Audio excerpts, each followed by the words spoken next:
health minister, perhaps who is outgoing, so to speak, was expected to have appeared before the Governance Assurance Committee of Parliament, and they had waited for the gentleman, and apparently his chief director came in, but said didn't know the whereabouts of the minister, had not communicated to the minister. The minister came in later and said, "Oh, I was with the president in a meeting." Well, the critics, as far as governance, transparency, etc., and the think tanks have said, this also shows a lack of respect to the legislature in many respects, because our constitution also guarantees separation of powers in all respects. Well, I find that situation, there's a plain issue of miscommunication.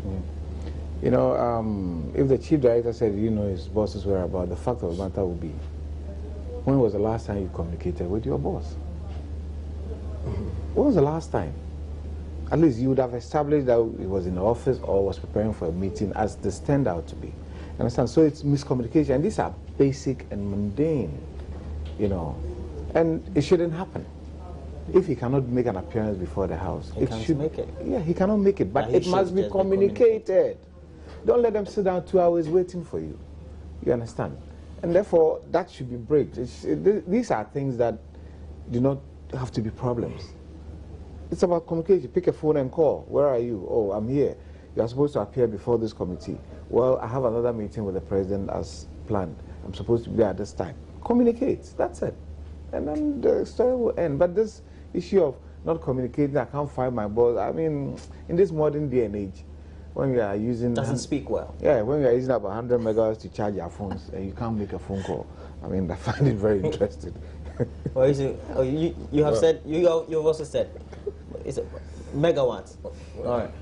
Yeah, I mean, I'm using I know, I mean. I'm just, using when everybody wants to charge their phone. Yes. And if you charge the phone, you won't communicate. Then what's the point? Not sure. Maybe you also say that in these days of doom, he couldn't charge his phone to be able to communicate with his minister. You're a member of Parliament. Does this speak well of the respect that the executive gives to the legislature, or perhaps an appointee of the executive not respecting the legislature? Well, we have the Government Assurance Committee. What they do is to pursue all the assurances ministers have given, especially on the floor of the House. That is when they appear before you? Yes, especially on the floor of the House. We can stretch it. Or government is building this, or is doing government this. will do this. So they track. Government will do this. They track. Yeah. So they've gone one step. They've secured support from Star Ghana, etc. And they want to make their work more public. So yesterday the cameras were there. At one point it was even live on TV. And what they said was that they had agreed with the minister. Indeed, it's the minister who even fixed yesterday for them. Yesterday wasn't a sitting day, but they appeared only to hear that they don't even know the whereabouts of the minister. The cameras were waiting, the committee was ready, come and answer the questions. Then Chief Director and his team come in and say that we don't know where the minister is. The only excuse they could give was that he's at the presidency. So some of the members asked, are you sure of what you're saying? Because the implications are grave. If you're using the presidency as an excuse and the minister is somewhere, it's grave. Then they said they are not sure. So that they've also heard. But eventually the minister turned up. But when he turned up, the committee had closed, and he had to plead and make arrangements to show up again. And as usual, the media was pushing the committee, the chairman and ranking. So are you going to sanction him? What are you going to do to him? So it's again the media? Sorry? So again, the media pushing? No. They're doing their work. Okay. What they wanted to know is, what action are you going to take? Would you punish him to show that you are a strong committee? And they said, oh, the man came all right, but very late. He's brought an excuse, giving him the benefit of the doubt. We're meeting again. If it comes on Wednesday, everybody will hear about it. And indeed, I went to Parliament, even though yesterday was sitting there. I saw the minister looking very... Agitated? Not agitated, very disorganized a bit, and not wanting to go through this kind of thing, especially when you have been moved from your ministry to another ministry. It will look like, is it because you have been reshuffled that you don't care about what is happening in your present ministry? It will send the wrong signal, and the president may even not be so happy. So obviously, he wanted to remedy whatever the situation, the effect was arising. And thankfully, if he's appearing on Wednesday. But he's been changed. How does he appear again? Oh, he hasn't handed over. The new one Okay. hasn't taken Hasn't handed over. When the Even for announcement his case, the person coming in has to go through vetting. He has to appear before the appointments committee because the deputy. So he still has to handle in the meantime. If the president decides, the president may decide another minister should even act before they get the substantive one. But if the president decides that he should run the two ministries, that means that he still has to hold on until the deputy has appeared before the appointments committee and has been approved and sworn in as the process goes. But Mr. Champo, the reshuffling was very interesting. The president seems to be shuffling and reshuffling ministers or moving them up and down just in short spaces of time. Well, any particular reason why? Well, you didn't adduce a particular reason. The president, as the leader of the executive, has the right to move his men around based on what he perceives or what he feels they ought to be doing in that different direction. And for me, this reshuffling was perhaps very much on point. On point because you realize he's moved a lot of people who have the ability to get to the end post. I'm using the football term, American football, to get to the end post. You know, we are in the period where, as a government, you are heading into an election next year. You need to begin to show and tell your story. And you need people who would move inch by inch towards telling your story fully.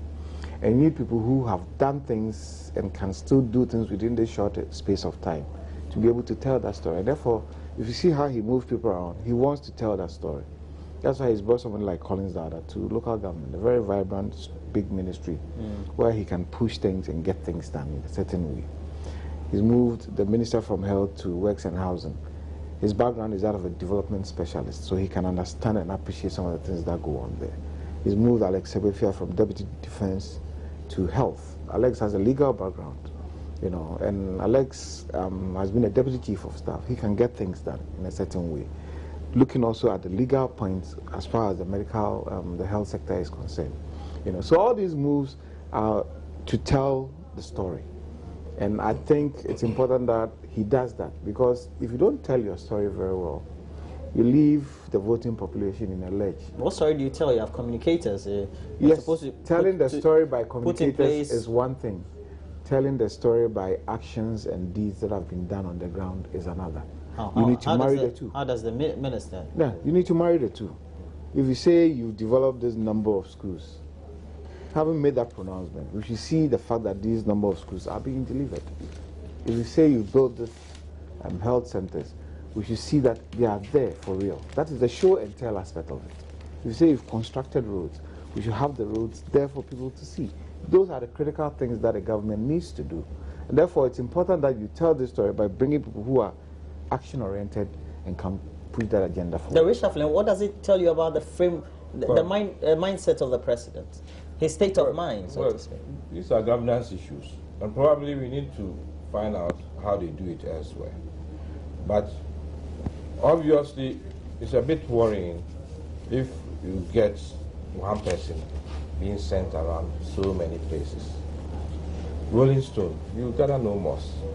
And to be even not be who fair. Who in particular are you referring to in this bag? There are various individuals. Let's take Mahama Yariga from communication or information and media relations. He comes to the Ministry of Sports, 8 months. You're moving him to environment. God knows how long he will stay there. If within 4 years you send one person to maybe 5 ministries, 6 months, 8 months. Perhaps he's competent. He consolidates. 6 months, 8 months average. How is it going to impact in a particular ministry? What would you have wished for, averagely? No, I was fortunate enough to be deputy minister in one ministry for 4 years. Because you were not complaining, I guess. Not about complaining, but at least I'll be able to state what I was able to carry out given the mandate of the president, even though I was deputy. Okay. When you were there 4 years, how many ministers were ahead of you?